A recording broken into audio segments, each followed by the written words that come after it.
What's happening, everybody? Welcome back to Tavian's World of Reptiles. I hope you all are doing well and taking care of yourselves. If this is your first time to my channel, thank you so much for stopping by. If you like what you see, go ahead and hit that subscribe button and ding that bell so you get notified about future content that I put out.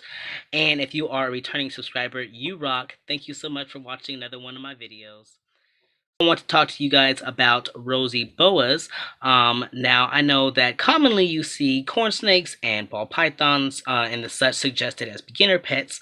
And when you think about boa, you don't really think about them as beginner pets because you think about the big giant boas. However, there are actually a number of smaller species of boa that make really great beginner pets, and the Rosy Boa is one of them. I also believe that Rosy Boas are one of the only two species that are actually native to the US, and I think the other one is a rubber boa, but I'm not 100% sure about that. But if I am incorrect, go ahead and correct me in the comments. That being said, they are commonly found in the American southwestern area all the way through to Mexico, and you can actually find them pretty common in reptile stores. So if you decided you wanted a Rosy Boa, you wouldn't have a hard time finding one. Now, since we are actually talking about Rosy Boas, I decided to go ahead and bring down Cogsworth, who is my Rosy Boa, and continue talking a little bit about them. So now Rosy Boas are typically really great beginner pets because they are really easy to care for, and they're really usually typically pretty docile and pretty tolerant of handling. Now, of course, there are always those exceptions. Now, I will talk about Cogsworth here a little bit because I might get bit in this video only because, as I've said before in previous videos, Cogsworth has went off feeding for a really long time. When I first got him, like, it was during the winter time, so his feeding was just like not regular. But now recently he's just like really kicked it into high gear with the eating, and so usually when I first handle him, he'll like bite me and hold on and go into a feeding response. But then he lets go pretty quickly.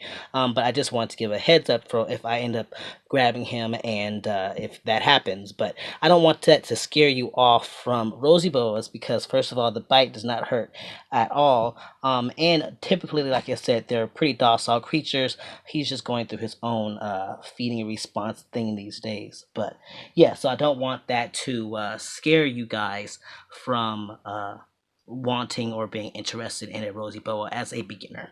Yes. Another thing that makes them really, really great beginner pets is that they don't get very large. They only get to about 2 to 3 feet. So that means that enclosure-wise, they don't need any massive size enclosure. You can easily get away with putting them in a 20-gallon enclosure. If you want to give them a lot of space, you can give them a 40-gallon, but they don't require it because they don't get very large. No. So yes, ooh, he just got me. Oh, he's got my sleeve. So there you go. There you go. See, he's in that feeding response I was telling you about. So he'll let go here in just a minute. I'm not worried about it, but he's so funny. He's so cute.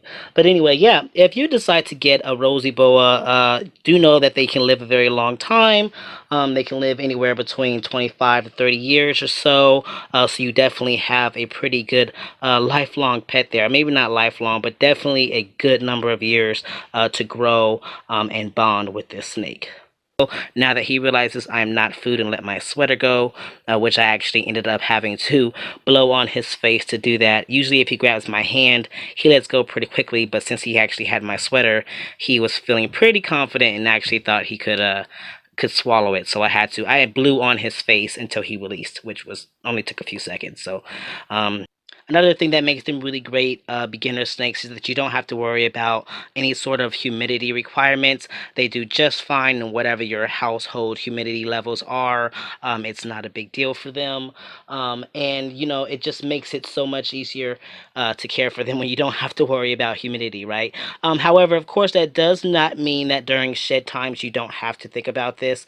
So something you can do when it comes time for them to shed, you can either choose to mist down their entire enclosure, or you can choose to make them a humid box. And this is usually where people take a small Tupperware box, cut a hole in it, put some moss or something in it, and keep that area particularly moist and humid, so when the snake goes in there to hide, it is in that space, and makes the shedding process easier. I personally just spray down my whole enclosure, but as you can see, it's a bin. It's a tub. So a well decorated tub, but a tub. So I just spray the whole thing down, and then once he is done shedding, I allow it to dry out, and it's all good from there. So yeah, like I said, these make really just fantastic beginner snakes. So if you're thinking about getting your first snake, and not sure what to get, this is something that you can consider, because like I said, they do make great snakes. And as you see with my particular guy, he is pretty chill. Yeah,